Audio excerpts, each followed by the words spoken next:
m की power n होता है n log m, ये वाला हम फॉर्मूला लगा देंगे। तो log m की पावर n इसके इक्वल है log of hydronium ion concentration equal to -x और log 10।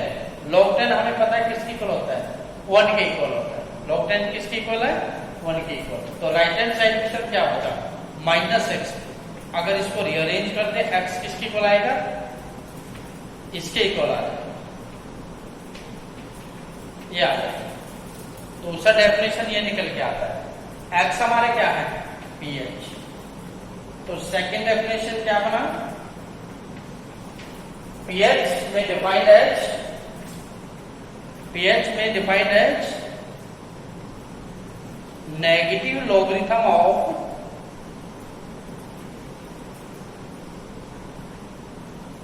Hydronium ion concentration,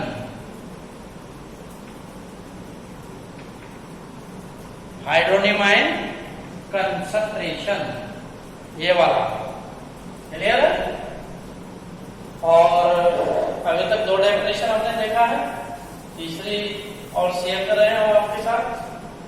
10 power क्या था ये, x, clear.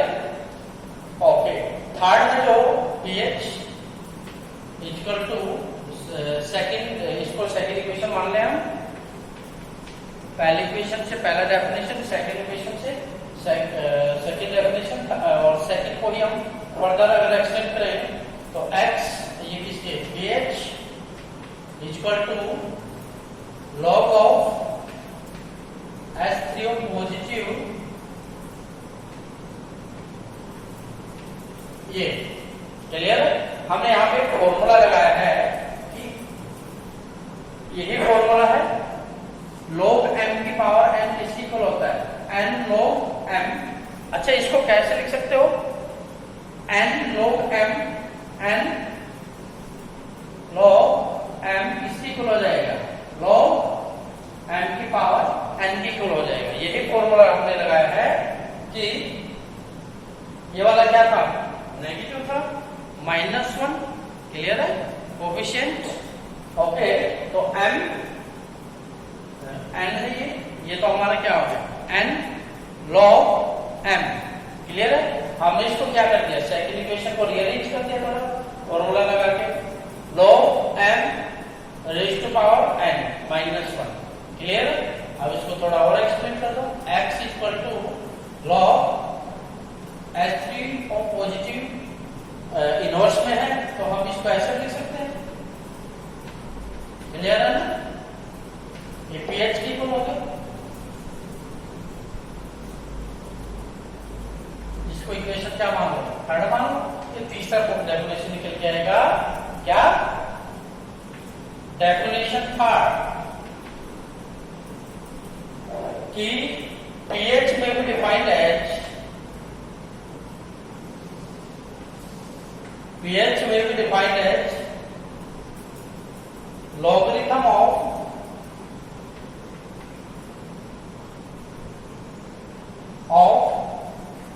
reciprocal of hydronium ion concentration,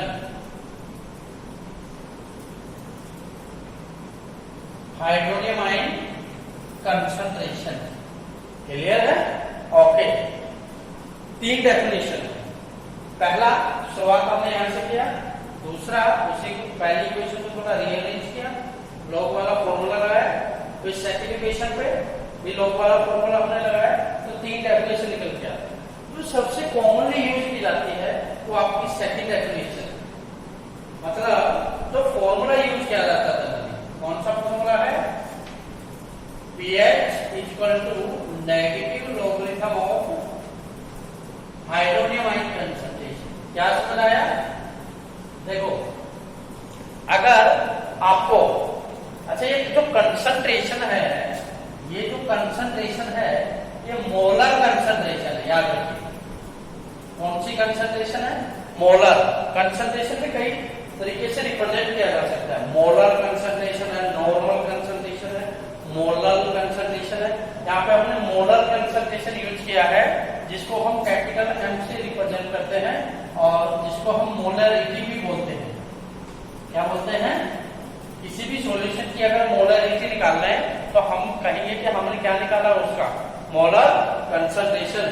total number of moles of solute present in 1 litre of solution is known as molarity of that solution. मतलब 1 litre solution के अंदर solute के कितने moles present हैं वही उस सॉल्यूशन की क्या कहलाती है? मोलरिटी कहलाती है। क्लियर है? ओके। तो इस फॉर्मूले से आपको क्या समझ आया? फॉर्मूले से हमें ये समझ आया, अगर किसी भी सॉल्यूशन के अंदर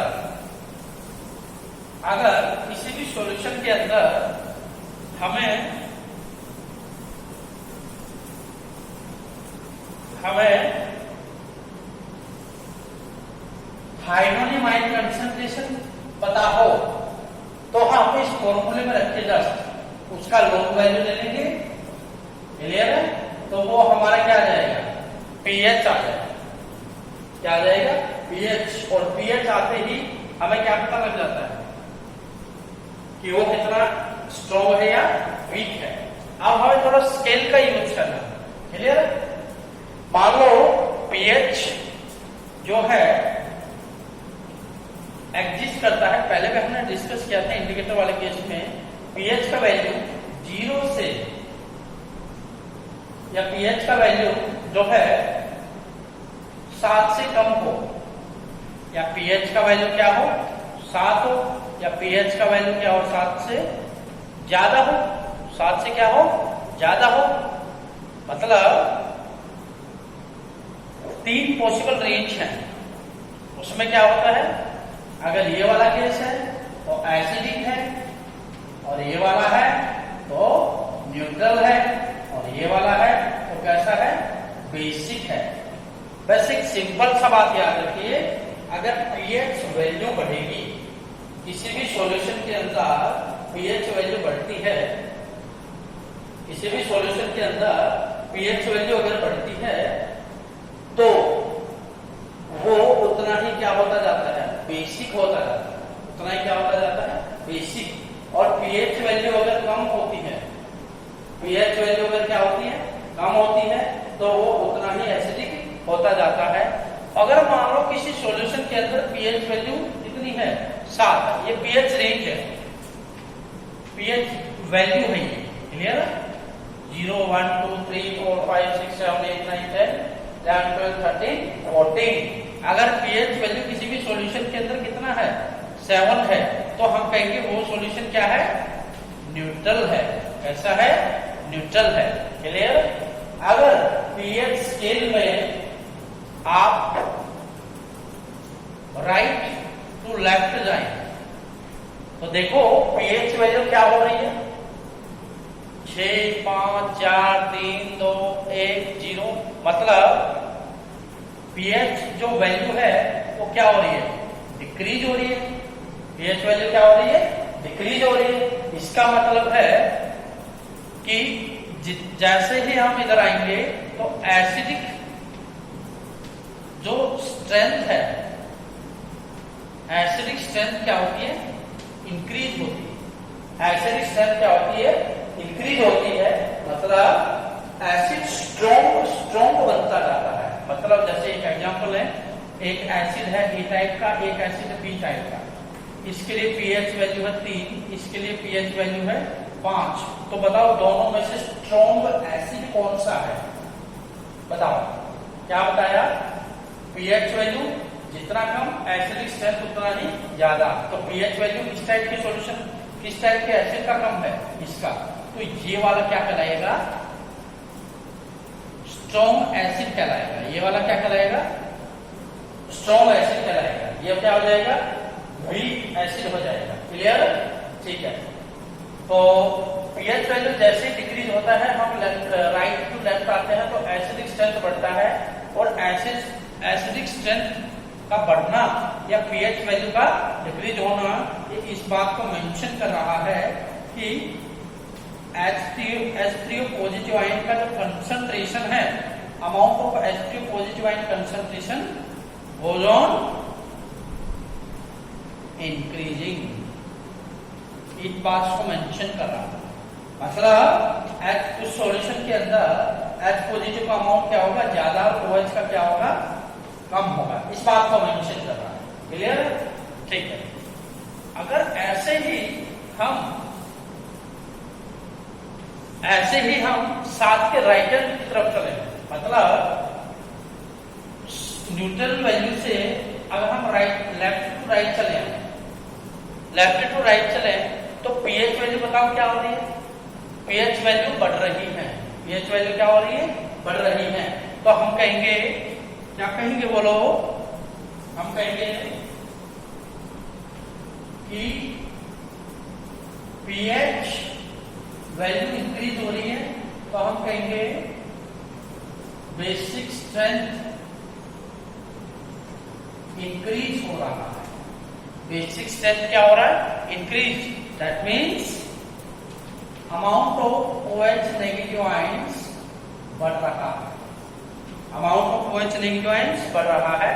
तो पीएच स्केल से आपको क्या समझने को मिला, मान लो दो टाइप के बेस हैं, एक तो X टाइप का, एक Y टाइप का। एक का पीएच वैल्यू है 10 और दूसरे का पीएच वैल्यू मान लो 30। बताओ स्ट्रॉन्ग बेस कौन सा है, स्ट्रॉन्ग बेस कौन सा है, स्ट्रॉन्ग बेस वो है जिसका पीएच वैल्यू क्या है, ज्यादा है। पीएच वैल्यू जिसका क्या है, ज्यादा, ये वाला, क्योंकि इसके अंदर ज्यादा OH नेगेटिव आयंस का अमाउंट है। अमाउंट तो इसके अंदर भी है OH का, क्योंकि दोनों का जो पीएच है, दोनों का जो पीएच है वो बेसिक रेंज में लाई करता है। 10 और 30 दोनों बेसिक है। लेकिन जो जितना राइट में मिलेगा, जो जितना राइट में मिलेगा पीएच में, उसका बेसिक स्ट्रेंथ उतना ही क्या होगा, ज्यादा। तो सिंपल सा क्या होगा, क्या होगा कि जो एसिडिक नेचर है, एसिडिक स्ट्रेंथ है, वो इनवर्सली प्रोपोर्शनल है किसके, पीएच के। और जो बेसिक स्ट्रेंथ है, वो डायरेक्टली प्रोपोर्शनल किसके है, पीएच। ये आपको याद रखना, इंपॉर्टेंट टेबल है पीएच टेबल, बहुत इंपॉर्टेंट है। आपको समझ आना चाहिए। नहीं आया है तो जो भी क्यों नहीं है आप उसको शेयर कीजिए, शेयर कीजिए और अपने रेस्पेक्टिव टीचर से शेयर कीजिए। ओके।